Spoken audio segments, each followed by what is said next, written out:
Hey, how's it going again, YouTube? Apologize for the awkward cut. Um, I had kind of went off for a little bit. My camera sort of shut off because the whole computer went into sleep mode.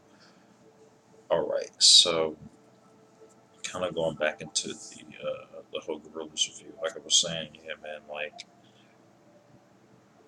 okay, so I kind of want to get into the bonus tracks now because in the last half I pretty much went over the entire album, and I actually heard the deluxe version. And I was thinking, like, okay, maybe the deluxe cuts are going to be better. You know, maybe the deluxe cuts are going to actually be better. I actually thought all these cuts were pretty, except for maybe one cut. Let me take that back. I think one cut was nice, and then after that, man, the rest of the cuts are like shit. I was like, man, like, so honestly, uh, it goes into another interlude. Sorry, my phone. Da, da, da, da. So okay, so I'm gonna go to my phone again and just shoot straight to the bonus cuts. Okay, yeah. How did I not know that? So the interlude the interlude for that pretty much transitions to the last five cuts. It's called New World,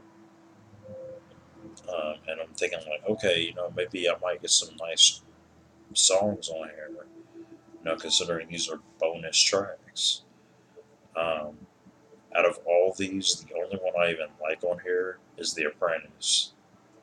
That song is fucking beautiful. Um, yeah, The Apprentice is really good. Um, I mean, I think, like the thing with The Apprentice is it kind of has that old school sound to it.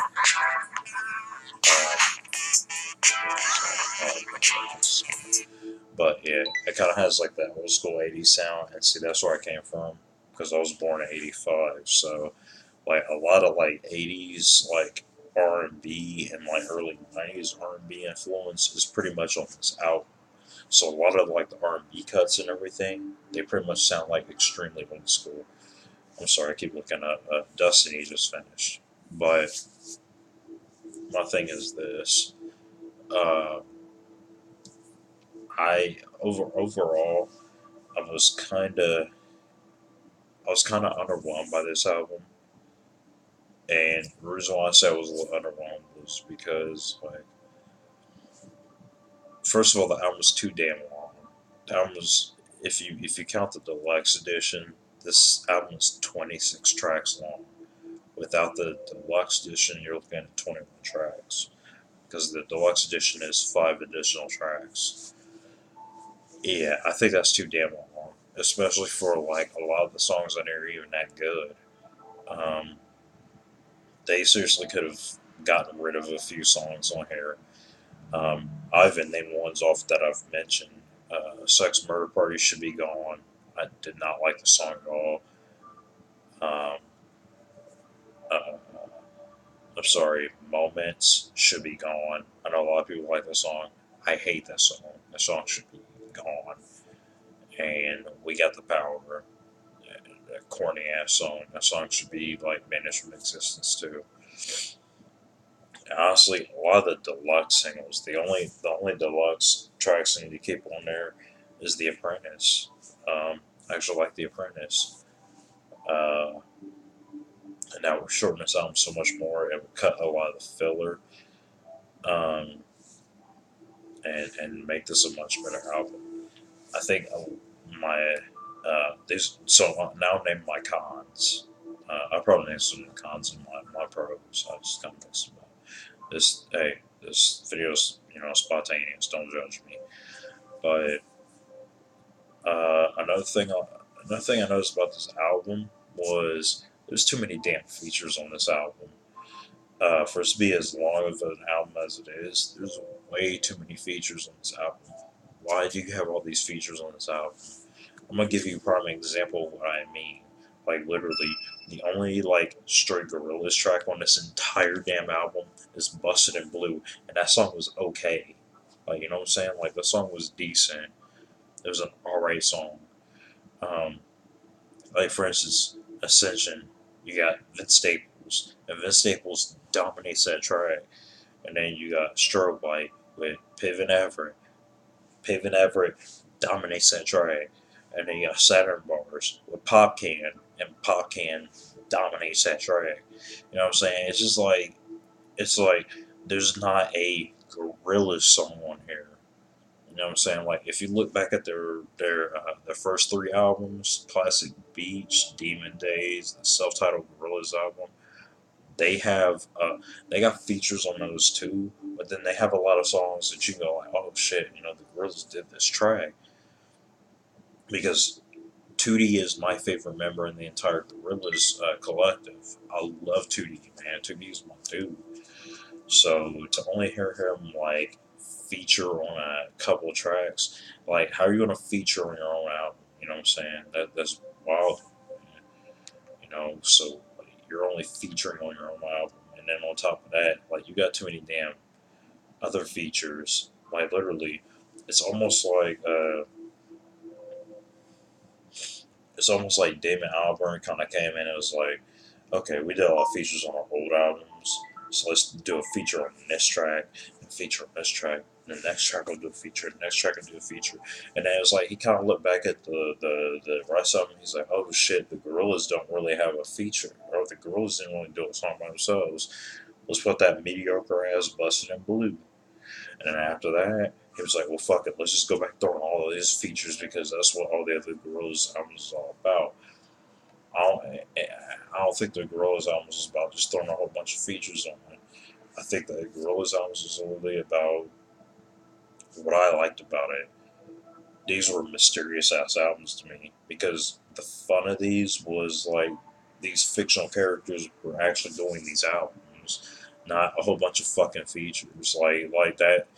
Like I think the features killed this album for me because like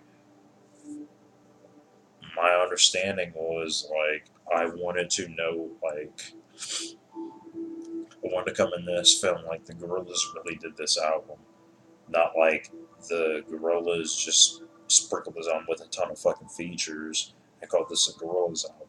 Like you know, like that's what I felt like I got, especially after 7 years. 7 years because we got to think the last album that came out from the Gorillaz was The Fall, and then The Fall came out in 2010.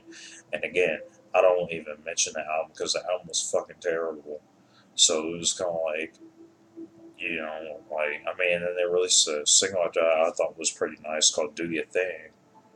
I heard that album. I actually saw the 13-minute music video, but then that was like the only thing I really got from the Gorillaz in that span of time between 2010 and now.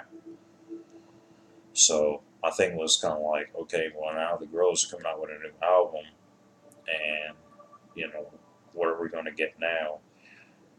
I mean, and we got this. I don't know. It's like, I mean, it's still. I think it's a good album. Don't get me wrong.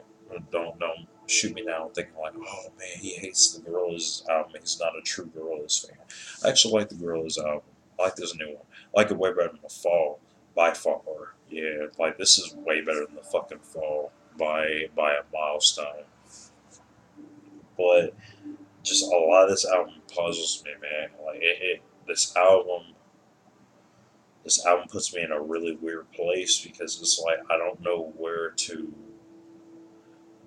Well, I kind of know where to rank it. I mean, I think it's better than the Fall, but I don't think it's better than Plastic Beach because Plastic Beach was a very good album, with the exception of Sweepstakes. I know a lot of people probably like that song, but Sweepstakes was fucking garbage to me. That was a god awful ass song to me. I didn't like it. I didn't like Sweepstakes, but I think other than that, man, like this album just kind of felt like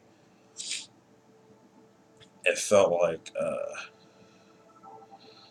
it felt like it felt okay. because I like the weirdness of the Gorillaz, but I felt like Damon Albarn.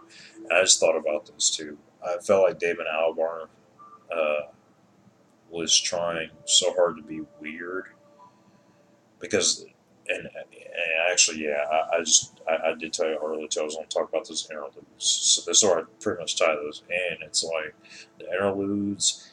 I was confused. Like I didn't know what those meant. Like I've really went back and listened to those interludes a few times too, and I was trying to get it, and I didn't get it. So it was almost like Damon Albarn was trying to be weird, but he wasn't trying to make a cohesive album. And then it wasn't like he was trying to make a Gorillaz album. I didn't give a fuck about him being weird. Like being weird is cool. You know what I'm saying? Like I actually like weird shit. And I like different. But it just felt like Damon Albarn was trying so hard to be weird that he forgot to make a good album. This feels like a compilation of artists. You know what I'm saying? Like this feels like a fucking. This might as well be a Ninth Wonder or DJ Khaled album, man. Like you know what I'm saying? Like this might be this might as well be Ninth Wonder the fucking 1 years part two featuring the Gorillaz. You know what I'm saying? Like it just felt like a compilation of just artists. It didn't even feel like a Gorillaz album. I'm flat out saying like the at least like as much as I did not like the fall, at least the fall felt a little bit more like a Gorillaz album than this did. It's weird for me saying this, but that felt more like a Gorillaz album than this did. But I still like this album in the fall, you know. So that's what I'm saying. Like it was just weird for me to place this album. I didn't. I don't know. It's kind of weird placing this album, but again, I think I like it better than the fall personally. You know, because the fall was a lot of instrumentals that didn't work to me and shit like that. But I just felt like this album, at least, like I don't know, it was like this album. I still liked it more than I hated it. Like there's still more tracks. I mean, as y'all can tell by my review, there's far more tracks on here that I like than what I hated. So I mean, I'm gonna close this out. I know I've been kind of rambling at this point. Yeah, man. If you're curious about the Gorillas, or if you ever feel like picking this album up, definitely pick it up. Definitely buy it. It's worth a buy. I will say that it's definitely worth the money. Um, but I warn you about the few tracks that are the couple tracks that are bad. Uh, the deluxe version, it's only worth it for the apprentice. So maybe if you just buy the original version and maybe listen to the apprentice on like YouTube or something like that, you get your money's worth. But honestly, the bonus content is not worth it. Other than the apprentice, the apprentice is very good. But other than that, the bonus content is not worth it. But yeah, this is Rob doing my first album review on YouTube, and I will see y'all in the next video.